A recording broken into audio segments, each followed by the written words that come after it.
So we're now sort of moving away from, or more into the examples of what companies are doing to attract, retain, and engage staff. And we've asked Nick, who's an alumni of the master's program, apprentice master's program, to come up and share what they're doing at Sharp. So can we give them a big round of applause? Thank you.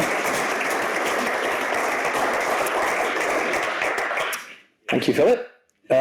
Lovely to be here and to see everybody this afternoon. Lots of familiar faces. Just out of interest, I'm just genuinely intrigued by these things. Is anybody in from Stockport at all? No? Anywhere near Stockport? No. Leeds, it's kind of near, I suppose. So a room full of Southerners then, lovely stuff. Okay, so yeah, I'm Nick Rose. I'm a regional sales director for Sharp UK. So my region is the Northwest. You may already have worked out. I do sales leadership, so lead sales teams, mostly in the commercial world. So we do lots of business with SME type companies. Title of my talk is Embedding a Sales Academy at Sharp UK. Before I move on to talk about that, I'm going to talk a little bit about Sharp UK and our business, just to set the context. A bit about me. For salespeople, I don't really like talking about myself that much, so that won't take that long. And then a bit about the challenges and just what we've done. And I think also how that kind of ties in with my learning experience on the Masters and with Consalia.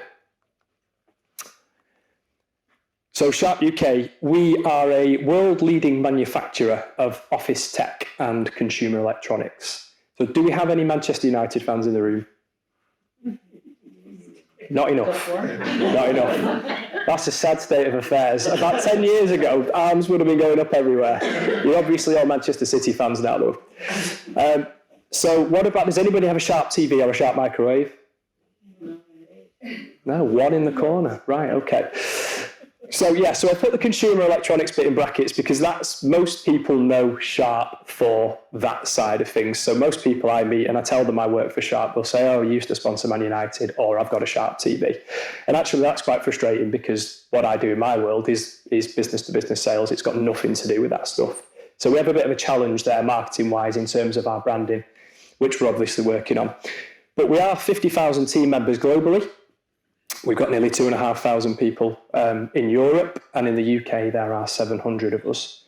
But Sharp are ultimately owned by a company called Foxconn, who are a Taiwanese company, 6 trillion in turnover and 1.3 million people. So that's an expensive round at the Christmas do. It's also a very difficult round to remember. I got the last couple of drinks wrong. So what do? We make technology easy for our clients. Everything we do should come back to that. That's our vision statement, if you like. Nice and simple.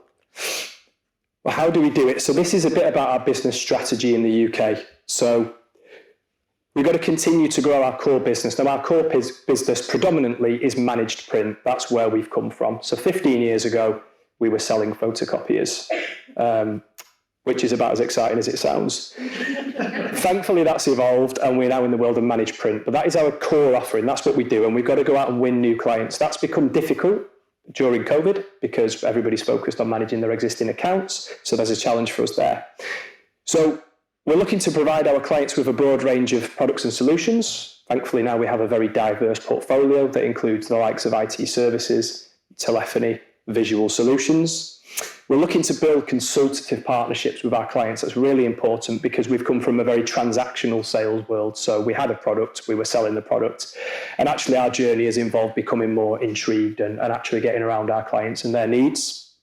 You see that we position ourselves as a technology partner. And ultimately the people side of things, we want to make Sharp a great place to work. It's a bit of a melting pot. There's been quite a few acquisitions over the years in the UK. So we've got 3 or 4 different cultures at the moment, and a big focus for us is kind of trying to understand what our culture is currently, what we want it to be, and then to do that piece of work and make it happen. So some of the key challenges, digitisation. So if you've print industry, people are printing less. It doesn't take a rocket scientist. So you've got sustainability in there. You've got obviously people working remotely, working hybrid. So print hardware sales are down and print volumes are down, which is our biggest revenue stream in the business. Salesforce suitability, we have a very established Salesforce in the UK. We've got lots and lots of salespeople that have been around for a very long time and do things the way they've always done it. It's quite hard to retrain those people to do new things. We do have high attrition rates. I think that's happening globally at the moment, so they're higher than we'd like them to be. We do have there's a global skill shortage. We find it hard to find the right people.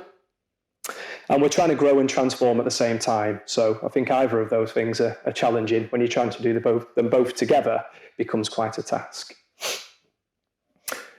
So a little bit about me again, there's a context here. So I started in 2006 working for an independent business doing telesales. And I'm a great advert, I think, for an apprenticeship because I received absolutely no training whatsoever.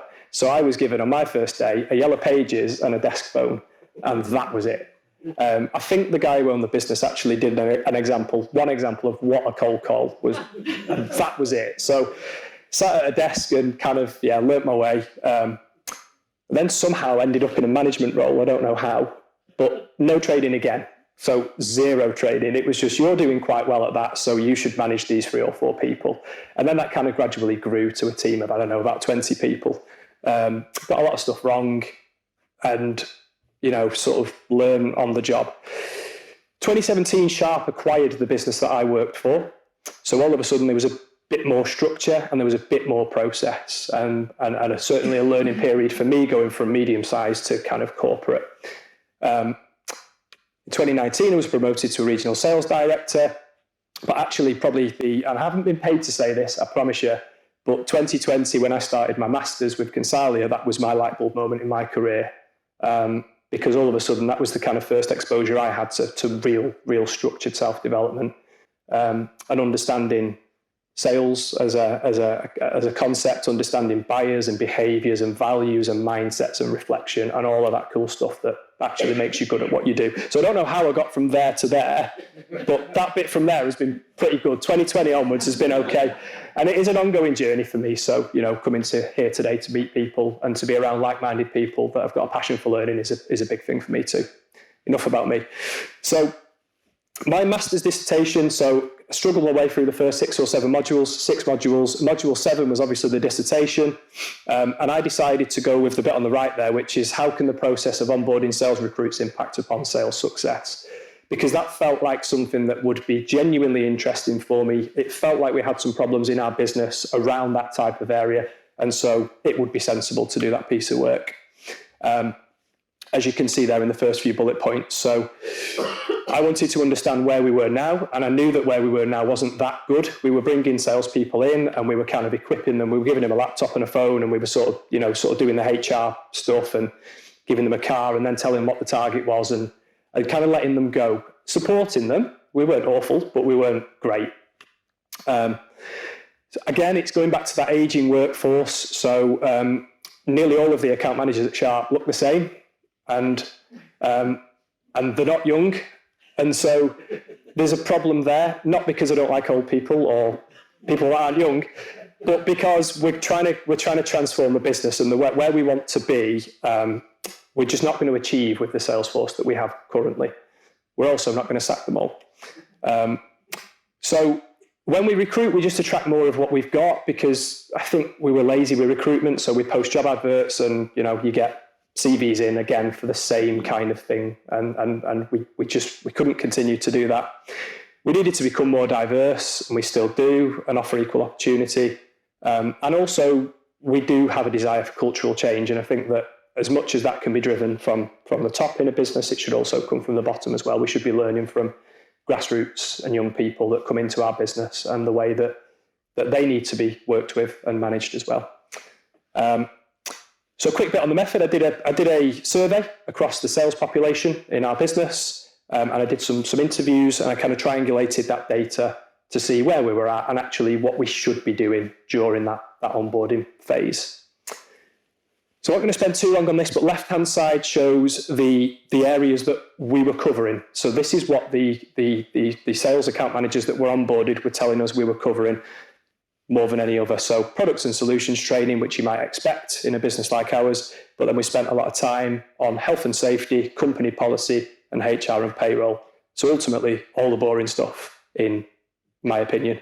And on the right-hand side was starting at the top, what they actually told us that they wanted, or what should be included in an onboarding process.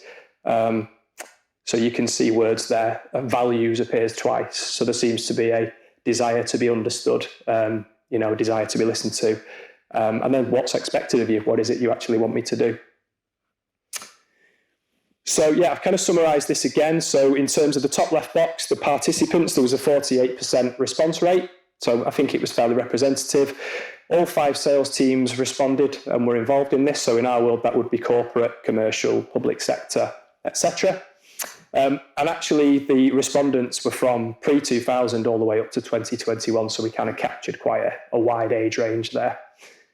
Top right-hand side, so 35% didn't have or couldn't remember their induction period. 52% said it was that their expectations were met. 57% either were not or could not remember being made aware of the company mission statement, something that seems really, really basic in terms of our identity and what we're trying to do. And then an overall effectiveness rating, of close to 6 out of 10. But we just covered the most covered content there and the most desired content, and they look very different. So I knew straight away that ultimately we're not doing this as well as we should do it.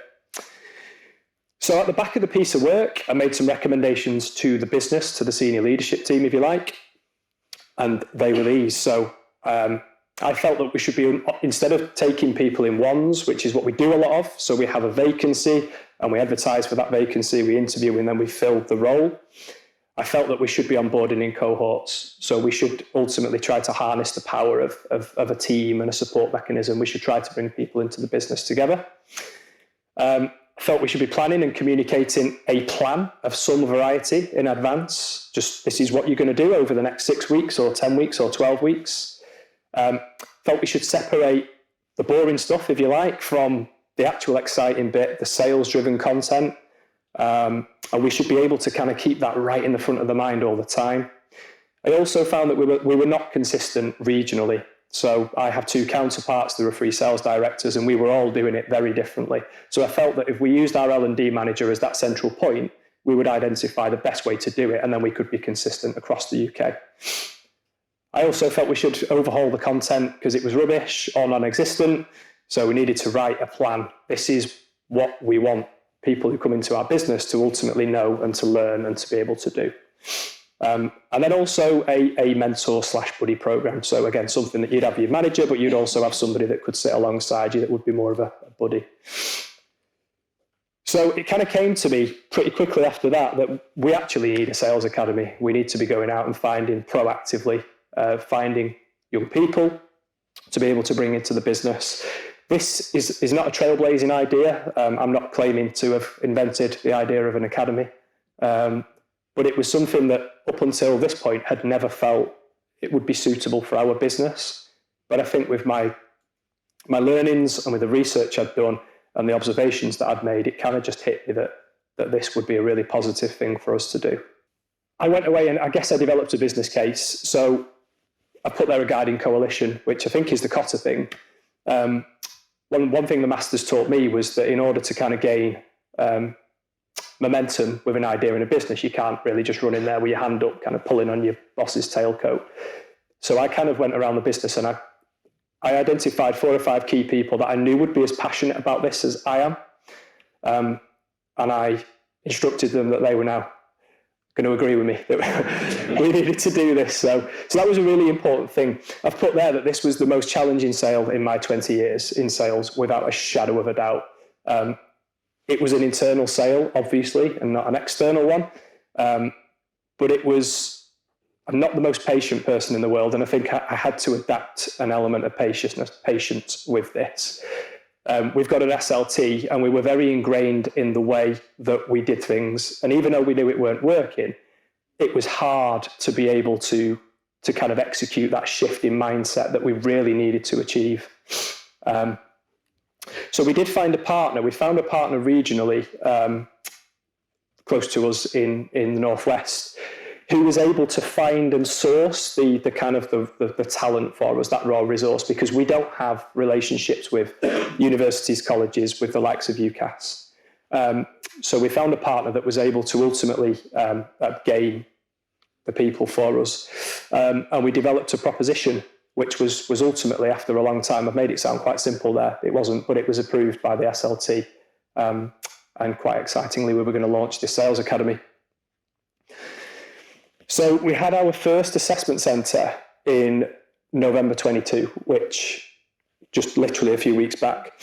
And it was amazing. It was really, really exciting. So we ended up with a room full of graduates. So there were 20 in total.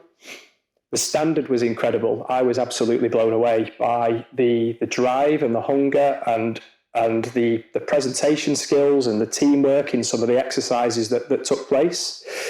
And we actually identified 8 on the day that are going to start with us in January 23. It's really, really exciting, and it's going to drive major change this in our business. So there is a level 3 apprenticeship attached to the academy. So that's in technical IT sales. So going back to this, the earlier presentations about the idea that young people now are demanding personal development and training and education and learning. I couldn't agree more with that. So we'll start off with a level 3 technical IT. But we've also had conversations with our friends at Consalia about the idea that further down the line, we won't stop at level 3 and we'll look at level 6, we'll look at level 7 for those that this is ultimately relevant for. So I've written a bespoke UK sales training program. Ironically, the guy that never got any training has written a sales training program, but it's very different. So we don't have any, in the first 3 months, the program doesn't incorporate any sales activity. There is no target. There are no KPIs. It's immersive training, and it's centered around the person, understanding the right sales mindsets, understanding their own values and the values of the business. All those kind of core sales skills, I won't list them because you guys will be familiar with all of them, but the likes of your communication, your listening, your presentation skills, all of that really important stuff. And then after 3 months, we gradually bring in, okay, so we're salespeople, here's a target, here's some KPIs, and let's actually go and do some work and earn some commission, hopefully. But we really want to make that investment up front. That feels really, really important to me and to my colleagues. So we've obviously brought in a cohort, which is great. And actually what was amazing after our assessment day was we took them in, there was a bar around the corner. So we were told it'd be a good idea to take them in the bar and go and buy them a drink. So we did. And they all just sat around a table. It was lovely. So I went to the bar and I bought a rounding. Thankfully, there weren't 1.3 million of them this time. And I bought a rounding, and they all just sat together, and on the spot, they set up their own WhatsApp group without any form of instruction, direction. They just set up a group and they sat there chatting. One of the lads had the World Cup on his phone.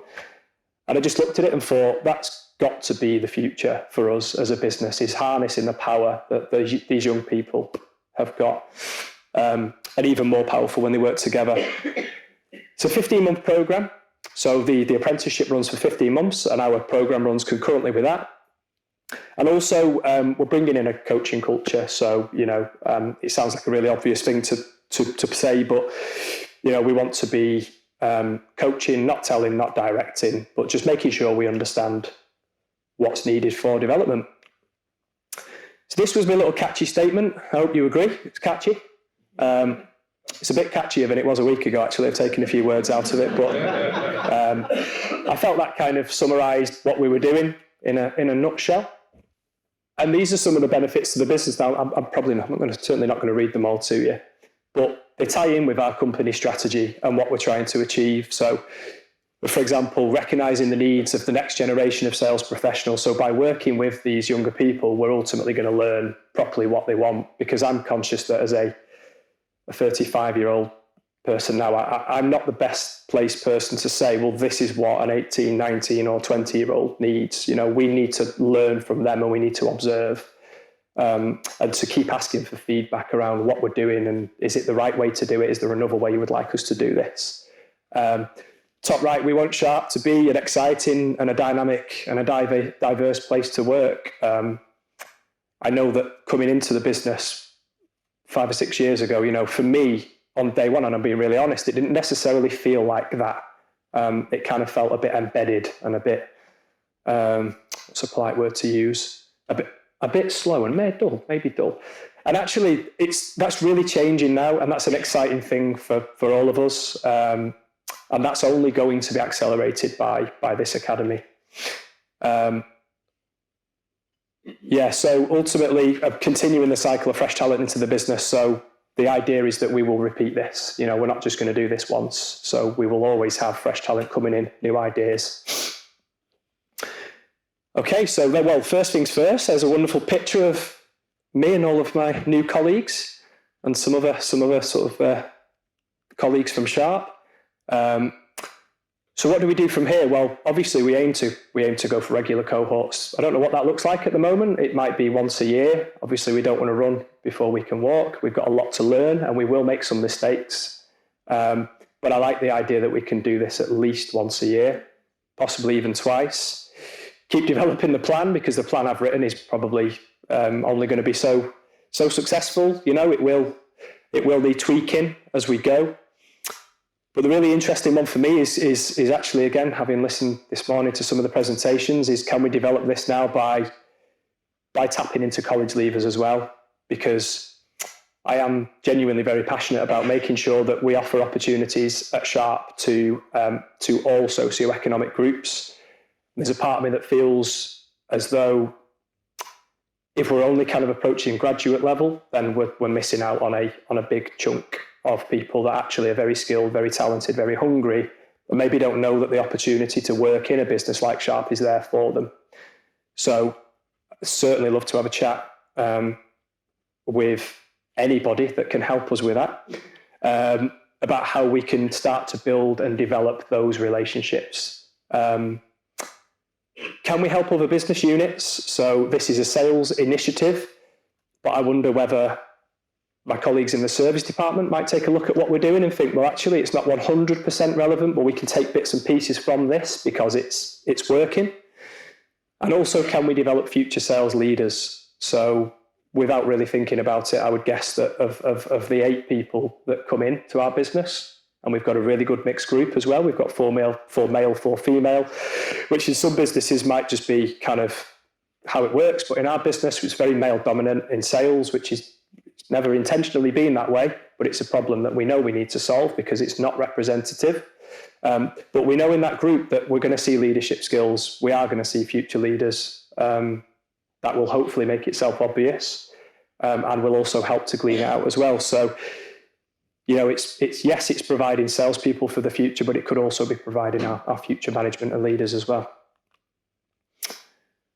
And just to conclude, I've put there that we now have a mechanism that's going to assist with our sales, our business objectives, with our sales numbers, but also for our business transformation from going where we are now, which isn't quite where we want to be, to that place, and also for cultural change.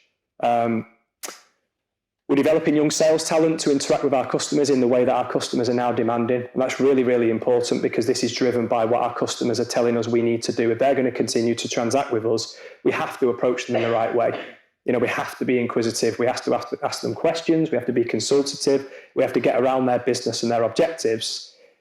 And we do know that, yes, we do that, but actually we're not doing it as well as we should. So this helps us to get much closer to that. Yeah, and the last thing I wanted to say was just, again, the self-development thing. So I guess I'm still talking about developing other people, an academy, apprenticeships.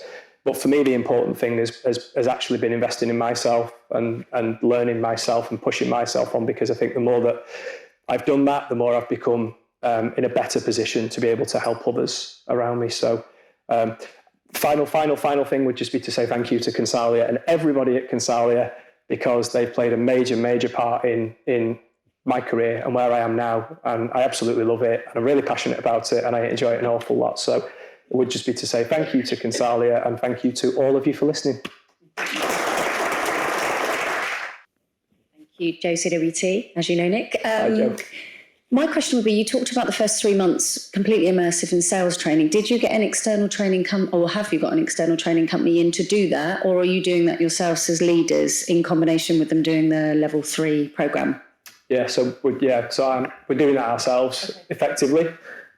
It's a big job, but I guess I feel that I've learned quite a lot over the last, like you will have done, many other people in the room on the level 6s and level 7s. So I've learned quite a lot, and I've got the content, and I understand, I think, what's important in our business. So I have written that program myself, and it involves a lot of, I guess, kind of academic stuff and I guess mindset stuff and models and frameworks.